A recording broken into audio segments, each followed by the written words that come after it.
Знаете дека пред 2-3 дена беше богојавление или водици или водокрст или не знам како веќе го нарекуваат.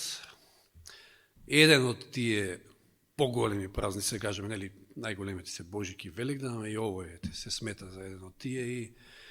И на тој празник имате еден вид на манифестација на кој што се собира мноштво на народ.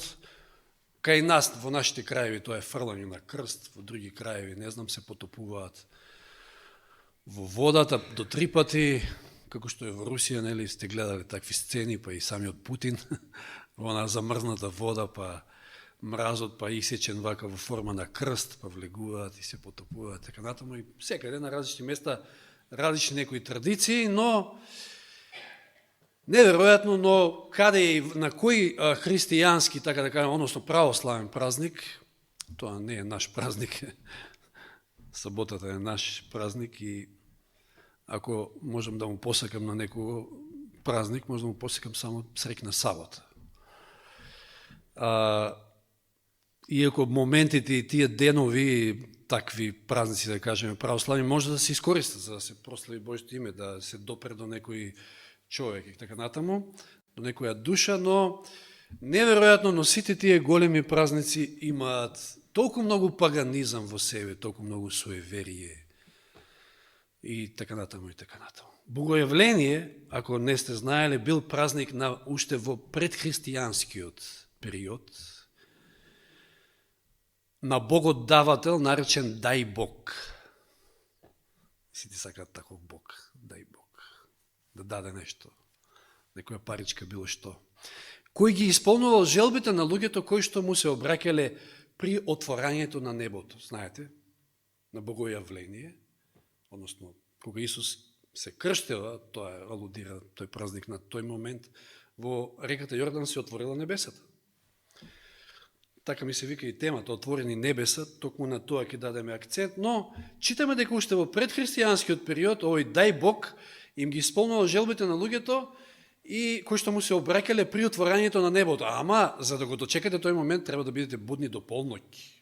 На полноќ, пак полноќ некако доаѓа, како нова година или не знам, кога се отварало небото. И требало или да бидете надвор некаде, или со отворен прозор.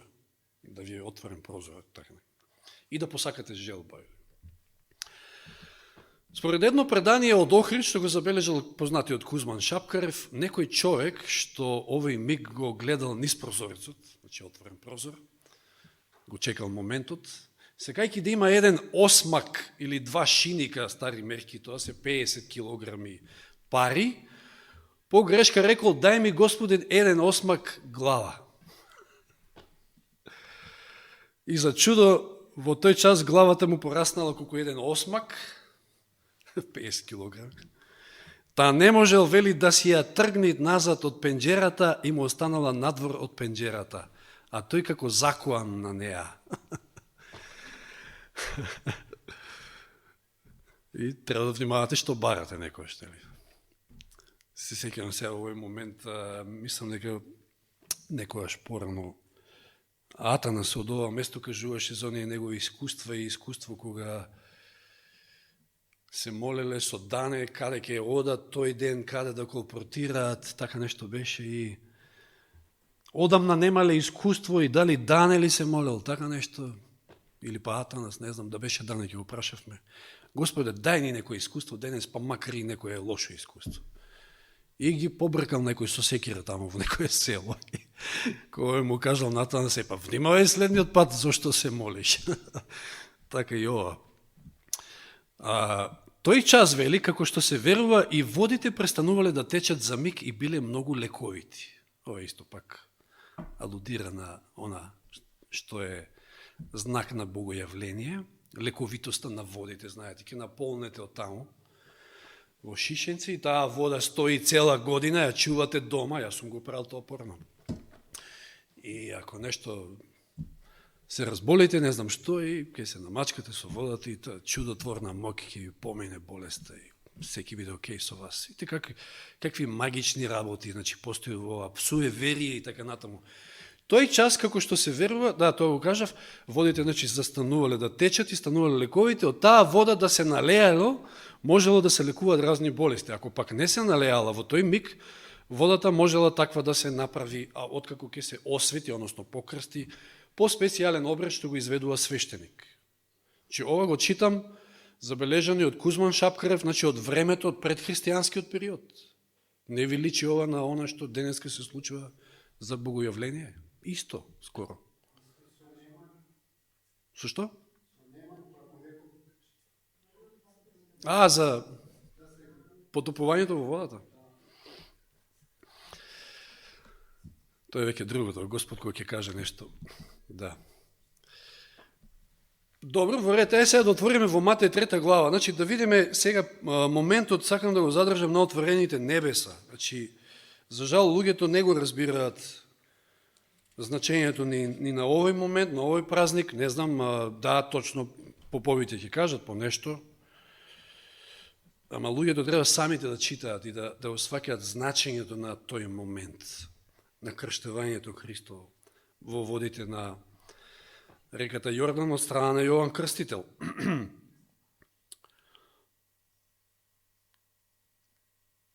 Матеј 3 глава 16 и 17 стих. А кога Исус беше крстен, веднаш излезе од водата и ете небесата му се отворија. И го виде Духот Божи да слегува како гулаб и да се спушта над него. И ете глас од небесата говореше: овој е мојот возлюбен син, во кого ми е милината, или другиот превод, што е подобар, во кој е по мојата волја. Да, тоа е.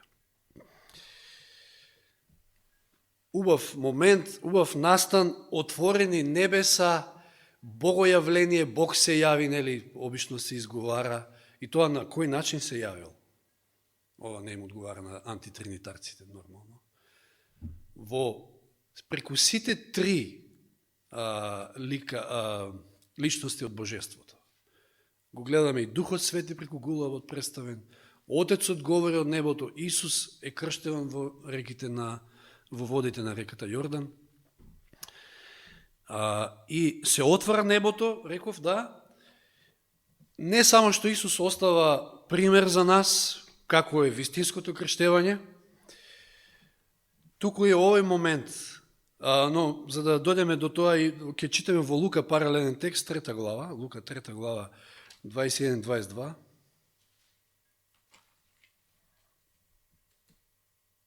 Трета глава, Лука 21-22.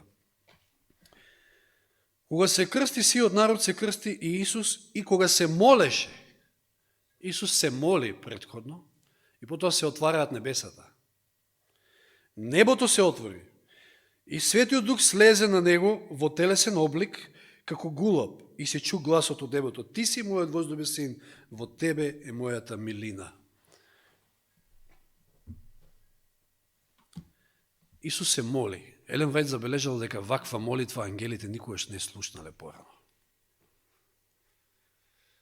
Знае ли христијанскиот свет, знаеме ли ние, што значи отворени небеса? Да имате контакт со небото, замислете се. Да ви е отворена таа врска. Тоа го постигнал Исус. Заради Исуса небесата повторно се отворени. Иако и предходно, нели, на Јакова му се отвориле, и ќе видиме други примери, меѓутоа само заради Исуса е воспоставен повторно тој контакт со небото. А Исус се моли, и благодарики на таа негова молитва, небото се отвара. И послушайте ги сега цитатите од Елен Вајд. Овие потврни зборови, значи, ова е мојот син, него послушајте го, во кого е, нели, кој е по мојата волја. Овие потврни зборови ја засилиле верата на сведоците што присуствувале на крштевањето на овој чин, а и Спасителот за неговата мисија. Исус, пред да ја започне мисијата, нели, се крштева, потоа веднаш после тоа знаете дека ќе Духот Свети ќе го одведе во пустината. Значи, на самиот почеток, пред да ја започне мисијата, Овие зборови укажуваат на тоа. Отецот вели, тоа е мојот син. Потврда дека тоа е тој и негово прифаќање на некој начин во мисијата. Иако врз Христа се положени гревовите на светот, иако тој се понизил, наметнувајќи се со наша падната човечка природа, гласот од небото го потврдил за син на вечниот. Јован бил длабоко трогнат кога го видел Исуса како понизен молител кој со солзи во очите бара потврда од Отецот. Кога го обкружила Божја слава и кога се слушнал глас од небото, Јован го препознал знакот што го ветил Бог. Значи Јован Крстител, се сеќавате, му било дадено тоа дека над кого ќе се симне Светиот Дуговит на глуп и така натаму тој знаел дека оној што го крстил бил откупителот на светот. Врз него почело Светиот Дух и со подадена рака, покажувајќи кон Исуса, подоцна ли ти каже, еве го јагнето Божие кој ги зема на себе гревовите на светот. Зборовите што му се упатени на Исуса на Јордан, овој е мојот мил син кој ми е по волја, го прегрнале целиот човечки род. Бог на Исуса му проговорил како на наш представник. Покрај сите наши гревови и слабости, ние не сме отфрлени како безвредни. Тој ни укажа милост, не прифати во саканиот. Значи не само што Исус е прифатен преку таа молитва и отварање на небесата, туку и нас не прифаќа преку него. Колку убав момент е тоа. Отварање на небото.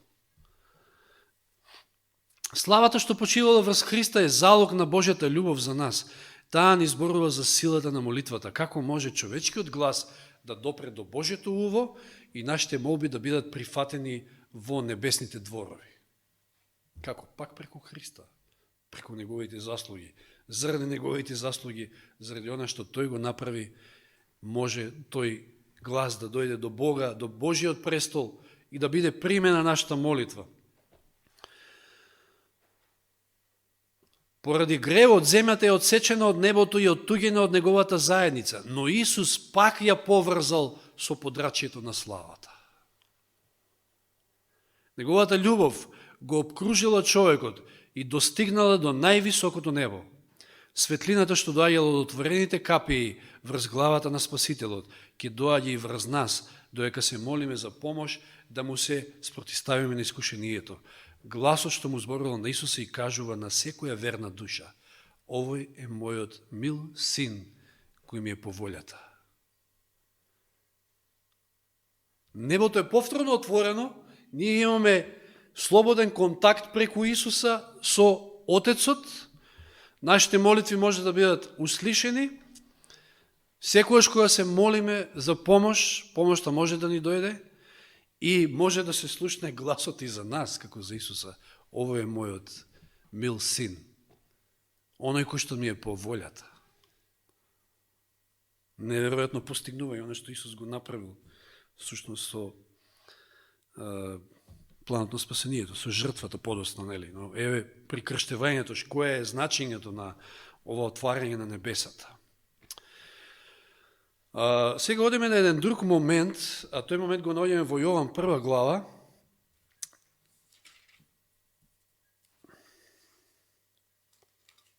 Сеќавате ли кои биле првите ученици Христови? Биле двајца кои што биле Јованови ученици. Први. Јован и Андреј. Јован Богослов и Андреј.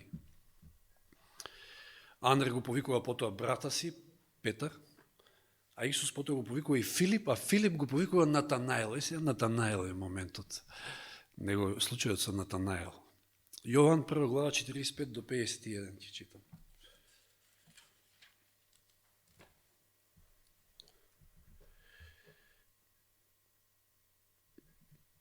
Филип го сретна Натанаел и му рече: го најдовме оној за кого пишува Мојсей во законот и пророците, Исуса синот Јосифов од Назарет. Го најдовме Месијата. А он му кажува, тој е Јосифовиот син од Назарет. И вели скептичен, може ли да излезе нешто добро од Назарет? Му рече на Натанаел. Му рече Натанаел, всушност тоа го кажува Натанаел, да, знаете колку било загласен, значи Назарет. ништо добро од таму нема, па сега баш од таму ли ќе дојде Месијата? И што му вели Филип, она што е многу силно, дојди и види. Дојди и види. Осведочи се, му одговара Филип. Исус го забележа да Натанаела како му се приближува и рече за него. Многу убави зборови упатени до Натанаела. Еве вистински израелец, кој во кого нема лукавство. Од каде ме познава, сега му вели Натанаел, но чудно го праша Натанаел, уште пред да те повика Филип, му одговори Исус, те видов под смоквата. И ова веќе е сега големо сведочување за Натанаел. Под смоквата, таму тоа му била тајната градина, тајното место, каде што често пати се молил, па и заедно со Филипа се молил. И искрено проучувал. Тој го слушал Јован Крстител, ја слушал неговата порака и сега искрено проучава и истражува, да види, да го познае Месијата, каде да го најде Месијата. И сега Исус му доаѓа и му вели, ја те видов уште под смоквата, веруваш, Исус го одговора, Рави 49-тиот, му одговора Натанаел, ти си Божи син, не му треба повеќе, ти си Израелев цар. Исус во одговор му рече, веруваш зашто ти реков дека те видов под смоквата, ќе видиш и повеќе од тоа.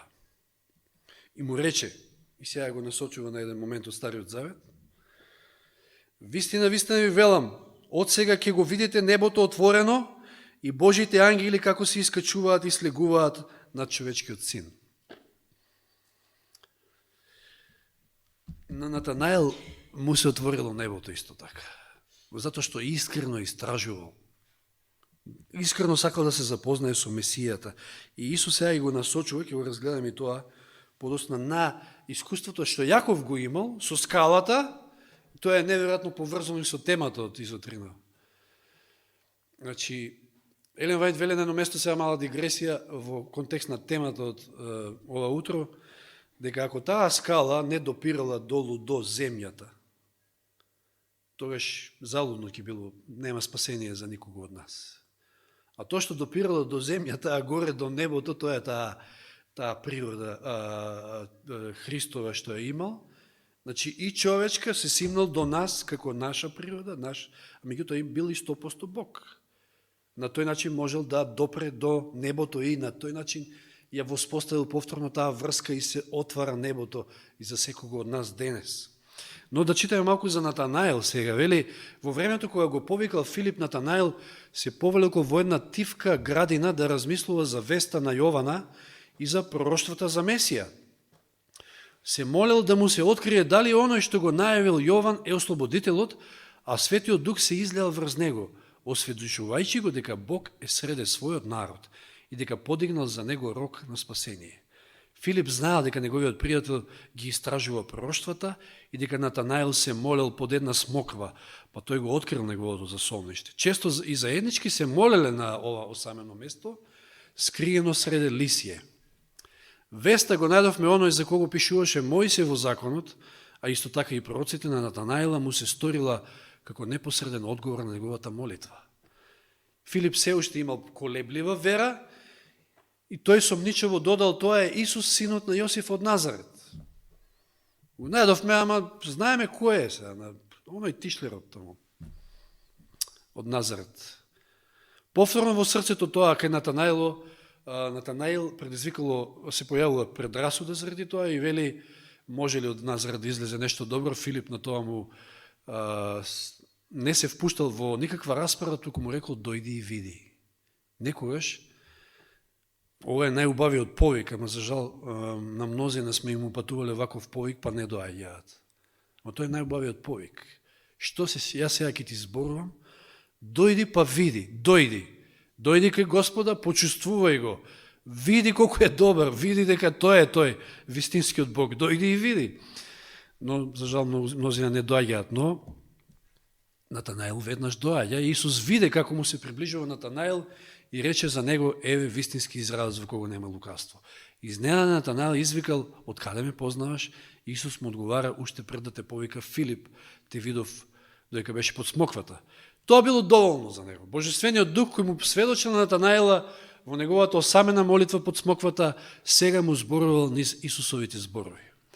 Иако сомничев и склон кон предрасуди, Натанаил дошол кај Исуса со искрена желба за вистината. Ова е за мене клучно. Се молите, истражувате искрено. Ја верувам дека тоа е искуство па и на сите од нас, може би, на некој начин. Посебно на ние што сме дошли од светот, да речеме. Ако искрено ја бараш вистината, Господ ќе ти отвори небесата. И ќе го видиш и Господа, ако треба, нели, фигуративно кажано. Па некојаш може би вистински да се случи тоа, како Јован, Богослов, тој го видел отворено небото, па и светилиштето го видел, па и престолот, па и Бог на престолот. Значи, со искрена желба за вистината и сега неговата желба исполнета, неговата вера надминала верата на оној што го довел кај Исуса. Се мисли на Филип. Тој одговорил и рекол: Рави, ти си Божи син, ти си цар Израелов. Кога Натанаил би имал доверба, сега ова е интересен исто дел, кога Натанаил би имал доверба во водството на рабините, никојаш не би го нашол Исуса. Толку, значи, забегале тогаш. Страшно. Кога, и затоа и денеска мнозина од луѓето, жалам што вака ќе кажам, може ќе гледа некој православен, меѓутоа, ако разговарате со нив, најчесто ќе ви речат: ја не верувам во поп, ја верувам во црквата, така обично викаат. Ја во поп не верувам. Па и да не верувате многу, затоа што и ако верувате, имате доверба во водството на поповите, никогаш нема да го најдете Исуса. Може би има некои честни исклучуци. Натанаил би имал доверба, кога би имал доверба во водството на рабините, никогаш не би го нашол Исуса. Тој станал ученик затоа што сам наблюдувал и расудувал. Тоа е она протестантското. Сами треба да седнете и да проучувате со помош Божја и вдахновени Дух Свети и ќе откриете вистината, само ако имате искрена желба. Не смеете, и никој не смее своето спасение да го стави во раците на некој друг грешник и смртник. Тоа е страшна грешка. Така е тоа и денес во животот на мнозина, што предрасудите ги задржуваат да го прифатат доброто. Колку различен би бил резултатот кога би дошле и виделе. За жал мнозина не доаѓаат. Ке отидат на Вардар, да, ке се фрлаат по крстот и ке мислат дека ќе добијат благослов затоа што го фатиле крстот. Или затоа што им се паднал оној дел од лепчето со паричката, затоа ќе бидат благословени. Значи, Господ се бави со лотарија. Па кој е најсреќниот, кој што ќе извлече, тој ќе биде благословен. Никој не ќе ја осознае спасоносната вистина се додека прифаќа водство на кој да е човечки авторитет. Како и на Натанаила, и нам ни е потребно да ја проучуваме Божјата реч лично за себе и да се молиме за просветлување со Светиот Дух. Оној што го видел Натанаила под смоквата, ќе не види и нас на нашето тајно место на молитва, а ангелите од светот на светлината се крај оние кои со понизност бараат божествено водство. И тука се тие, и ќе се искачуваат по таа скала, и ќе се симнуваат. Само ако искрено го барате, сами ако проучувате со Божја помош, Господ ќе ви ја отвори небесата. И не само за пронаоѓање на вистината, за многу нешта. Многу големи великани, гледаме дека им била отворена небесата, имале директен контакт со Бога, затоа што биле искрени, биле понизни, ја воспоставиле онаа вистинска врска со Бога. Што и да бараме во животот? Ако искрено го бараме, Господ знае, ќе ни отвори небесата, ќе ни направи пат ни сето тоа. И сега, на 51 стих алудира следниот цитат од Копнежа, значи, зошто Исус сега го навраќа на оној случај со Јаков и со скалата. Всушност, вели овде, Христос рекол, еве што рекол, всушност со ова што го кажал 51 стих. Што му рекол? Значи, вистина, вистина ви велам, од сега ќе го видите небото отворено и Божите ангели како се искачуваат и слегуваат над човечкиот син. Ова е стихот од, мислам, земено од случајот со Јаков со една разлика. Значи, место скала, овде се спомнува човечкиот син. Тој е всушност скалата. И што вели овде Христос? Што всушност рекол? Цитатот вели: На брегот на Јордан небото беше отворено, значи кога јас се крштевав. И Духот слезе врз мене како гулаб. Таа сцена потврди дека јас сум Божи син. Ако ме прифатите како таков, вашата вера ќе оживее. Вие ќе видите дека небесата се отворени и дека никогаш нема да се затварат. Што направил Исус? Си ги затворивме ние самите небесата поради гревовите, а Исус дојде да ја воспостави повторно таа врска, да ги отвори за нас. Ги отворив за вас. Божите ангели се качуваат, носеки му ги на Отецот молбите на неволните и ујадените и слегуваат, носеки им благослов, надеж, ухрабрување, помош и живот на синовите човечки. Божите ангели постојано се во движење меѓу земјата и небото и земјата. Христовите чуда за ујадените и измачените биле сторени со Божја сила преку службата на ангелите. Секој благослов од Бога ни доаѓа преку Христа ни службата на неговите небесни вестници. Земајќи на себе човечка природа, нашиот Спасител своите интереси ги соединил со интересите на паднатите Адамови синови и керки, додека со својата божествена природа се држал за Божиот престол. На тој начин Христос е посредник меѓу луѓето и Бога, меѓу Бога и луѓето, и на тој начин тој е таа скала. И затоа е многу значајно да се свати во која природа, значи човечка природа бил Христос.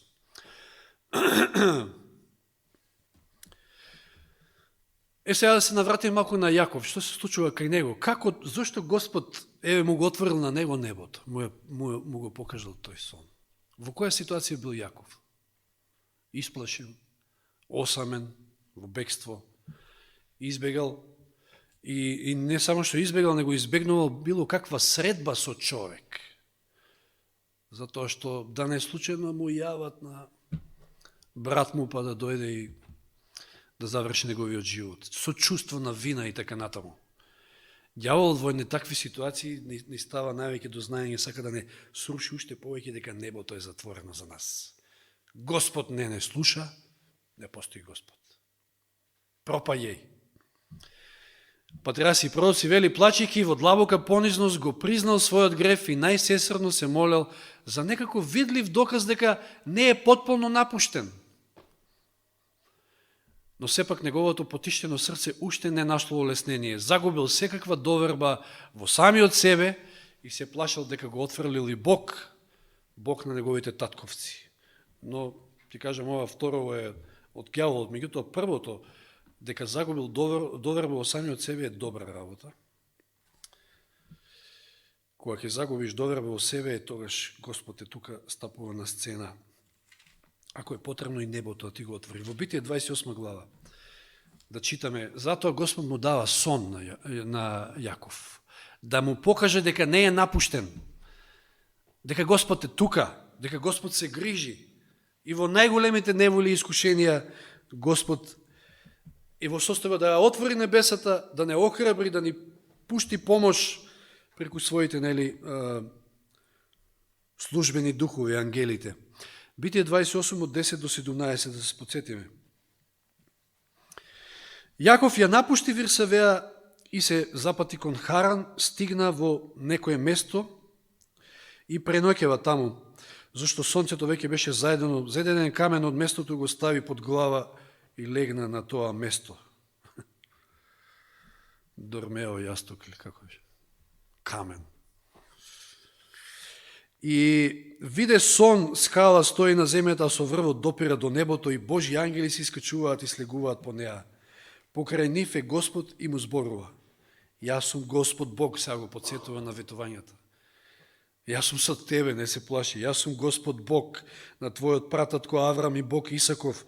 Земјата на која лежиш ке ти ја дадам, тебе и на твоето потомство. Твои потомци ќе има како прав на земјата, ќе се расширите на запад, исток, север и југ. Преку тебе и преку твоето потомство ќе бидат благословени сите народи на земјата. И ете, јас сум со тебе, ќе те чувам каде и да тргнеш, па ќе те доведам назад во оваа земја и нема да те оставам додека не го извршам оно што ти го ветив.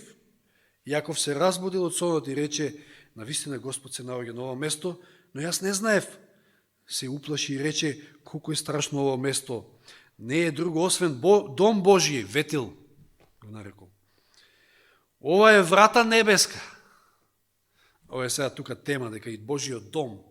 Божиот дом, вистински Божи дом, каде што нели треба секојаш да има храна, кој што треба да е потпора и столб на вистината, треба да биде врата небесна за луѓето. За спасение нивно. Значи, Господ му дава сон каде му го дава отворено небото, за да го охрабри да рече дека јас сум со тебе, тука си. Примен си, прифатен си и покрај сето тоа што си го направил. И уште еден случај во Новиот Завет имаме во Дела 7 глава, Дела апостолски 7 глава, накратко сега ќе упоминеме и него, со Стефан. Знаете, Стефан е првиот маченик, на него Господ му го отворил небото, за да го прифати. Неговиот дух, во случајот Стефан, завршил со својот живот на маченички начин, но величествено, славно.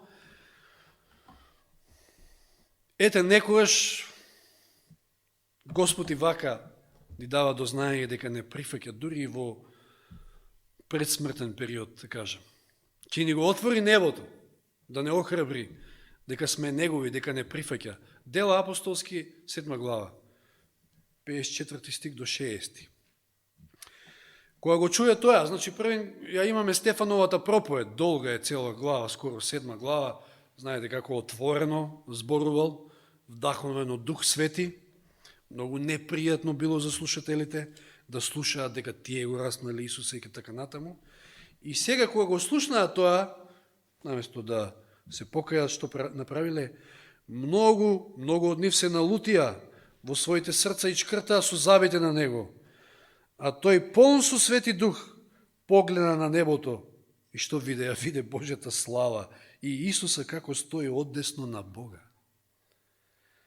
И рече, еве ги гледаме отворени небесата и човечкиот син како стои одесно на Бога. Господ му го отворил небото. Тогаш извикаа со силен глас, ова уште повеќе им додало, ги затнаа своите уши. За жал тоа е, што не сакаат да дојдат и да видат туку и не сакаат да слушаат. Ги затнуваат своите уши и прашање дали им биле и одзатнати воопшто. Всушност да, им биле одзатнати, па затоа и биле налутени, ама слушале како слушале и што слушале. Тоа била една голема увреда за нивната горделивост и затоа и фатиле да го каменуваат. Со силен глас ги затнаа своите уши, значи не сакале веќе да слушаат. И се нафрлија еднодушно на него и го исфрлија од градот и фрлаа камења на него. А сведоците ги оставија своите облики до нозете на едно момче кој се викаше Савле, подосна Павле, и фрлаа камења на Стефана, кој повикуваше велејќи: Господи Исусе, прими го мојот дух. Тогаш падна на колена и извика со силен глас: Господи, не зема им го ова за грев. И кога го рече тоа, заспа.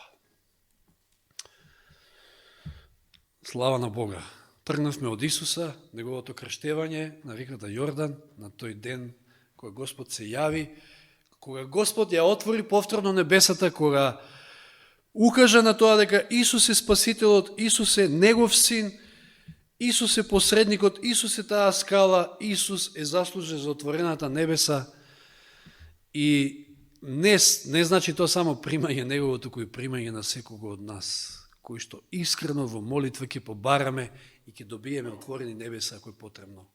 Како што, еве, го видовме тоа и во овие неколку случаеви. Многу има што да се зборува и за околу овој случај, меѓутоа еве го фативме овој дел и затоа и се ја наслови в темата како отворени небеса. Ете, нека Господ ни помогне нам да ни бидат отворени, постојано отворени небесата, како што нели Исус тоа го обезбедил, никогаш да не се затворат, но и да помогнеме, да можеме да им помогнеме на другите кои што се во темнина и ним да им се отвори небесата, да го сватат вистинското значење на овие случувања, а не, забележите како ѓаволот лукаво се служи со сите тие најголеми, да кажеме, празници во така наречениот христијански свет, каде што секојаш вниманието е одвлечено од вистинското нешто, од Христа. Го немате Христа. Попот ти каже некој стих, да, меѓутоа крстот е централно нешто, тепачките често пати за тоа кој ќе го фати крстот и ќе го добие благословот. За Божик имате нешто друго, во западниот свет немате Исус, имате Дедо Мраз, па и кај нас е тоа исто, да. Се купуваме ние, се прифаќаме од западот. И вештерките ни дојда веќе и Халовин и така натаму и така натаму. За Великден знаете што? Значи никаде го нема Христа. Колку лукаво ѓаволот знае да го одвлече вниманието од оние вистински нешта, меѓутоа оној кој што сака да знае ќе дознае ако чита Библија. Слава му на Бога, Господ нам не ги открил овие вистини, но како што кажав, да може и да не искористи за да им ги принесеме на оние кои што не ги знаат. Тие да ги дознаат и да го запознаат Христа и да ги запознаат овие величествени вистини. Дека Исус е тој кој што е заслужен за отворени небеса, да можеме повторно да имаме контакт со Бога, без никаков свештеник, без никакви други посредници. Исус е единствениот посредник. Нека му е слава нему и на Господа за сето оно што го направиле за нас, за спас на паднатиот човечки род. Амин.